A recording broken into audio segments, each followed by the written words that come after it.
We know why we're here. To redefine air travel for a new generation. To ensure our forces are safer and stronger. To take the world we share to tomorrow and beyond. Around the globe, the people of Boeing are working together to make a difference. That's why we're here. You talk too much. I can't believe the things that you say. Carl Levin. Jimmy Carter. Governor Schwarzenegger. John Edwards. Sam Brownback. The Secretary of State. Condoleezza Rice. Jane Harman. Duncan Hunter. Ed Rendell. Rick Perry.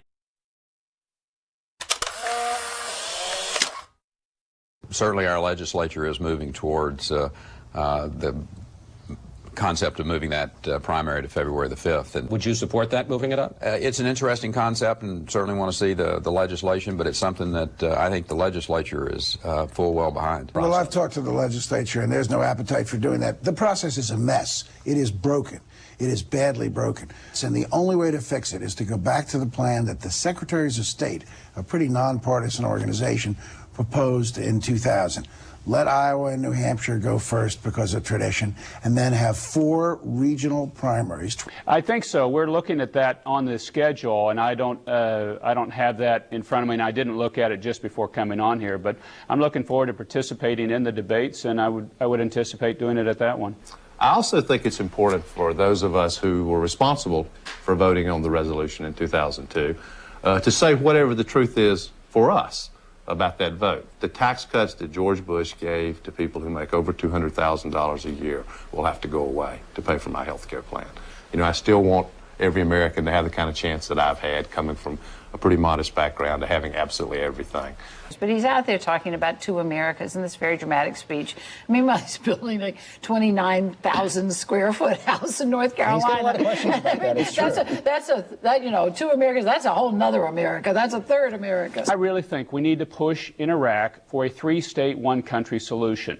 A Kurdish region, a Sunni region, and a Shia region with Baghdad as the federal city. It's provided in their constitution. The problem is we've got lots of battalions in places where there's no attacks going on. We need to saddle them up, get them into the fight, rotate them into combat operations, and that's how you leave Iraq. Now, with Hillary Clinton, I think that people should, when it comes to the war, should elevate this whole discussion and really not, you know, pick on things like that. It's too late for her now to change her position. If she had done it a half a year ago, then she might have been fine, but now it would look so calculating. So why not go with the other side of that and say it shows strength and responsibility as she talks about it? That is not right. I am pro-life. I have been pro-life. I ran as a pro-life candidate in 1994. You know, it's really kind of a silly debate. I try not to endorse someone before the convention. I'm very happy with the campaign, with McCain, simply because he has been a pro-environment person. What do you think of Barack Obama? Well, I know him. I think he's a very appealing and great person. He's on my committee, and we've always had good exchanges. I think he's an extraordinary person. So my favorite Democrat for a number of years now has been Al Gore. If Al should decide to run, which I'm afraid he won't, I would support Al Gore. Well, I put so much pressure on Al to run it, he's almost gotten aggravated with me. Have you actually called him?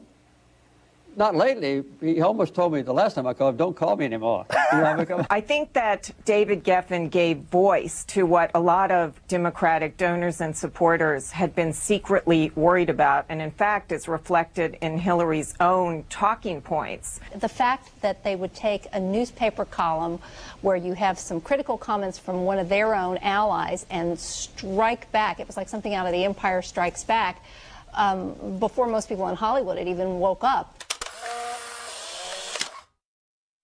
And to come up with wording which would modify that broad resolution and broad authority so that we would be in a supporting role rather than in a combat role in Iraq. To set a goal for the removal of combat troops, as you put it correctly, by March of next year. And the president says, I'm sorry, I disagree, and he just ignores you. What happens? well, then we have a constitutional battle on our hands. It would be like saying that after Adolf Hitler was overthrown, we needed to change then the resolution that allowed the United States to do that so that we could deal with creating a stable environment in Europe after he was overthrown. Congress, however, has the authority to declare war and the power of the purse. And I think finally Congress is stepping up, as we should. Dissect all the political campaign news from the red carpet over the Academy Awards. There he is, our man, our senior political analyst, Bill Schneider. He's going Hollywood on. Talk too much. I can't believe the things that you say. Boeing.